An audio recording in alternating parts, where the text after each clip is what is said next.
સચિન અને Sachin GIDC police મથકમાં નોંધાયેલ EFIRના 3 મોબાઈલ સ્નેચિંગ અને 1 મોબાઈલ ચોરીના ગુનામાં વોન્ટેડ 2 બાળ કિશોર સહિત 6 ને સચિન જીઆઈડીસી પોલીસે ઝડપી પાડ્યા છે। સચિન જીઆઈડીસી પોલીસ મથકનો સ્ટાફ પેટ્રોલિંગમાં હતો ત્યારે સચિન જીઆઈડીસીના ASI ઇરશાદ ગુલામ સાદિક તથા ASI ઝાકિર ગુલામ અને અનામ હેડ કોન્સ્ટેબલ પૃથ્વીરાજસિંહ જશવંતસિંહ ભગવાન પ્રકાશ રાવ અને સુનિલ રૂપાભાઈને મળેલી બાતમીના આધારે સચિન અને સચિન જીઆઈડીસી પોલીસ મથકમાં નોંધાયેલા EFIRના 3 મોબાઈલ સ્નેચિંગ અને 1 મોબાઈલ ચોરીના ગુનામાં વોન્ટેડ 2 બાળ કિશોર તથા મૂળ મહારાષ્ટ્રના નંદુરબારનો અને હાલ સચિન જીઆઈડીસી પાલીગામ ખાતે રહેતા કલ્પેશ રાજેન્દ્ર જગતાપ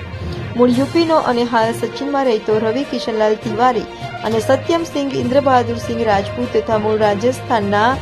રાજસમદનો અને હાલ સચિન હાઉસિંગ ખાતે રહેતા દીપક નરેશચંદ્ર ખટીકને ઝડપી પાડી તેઓ પાસેથી 4 મોબાઈલ ફોન તથા 3 મોટરસાયકલ મળી 2,84,000થી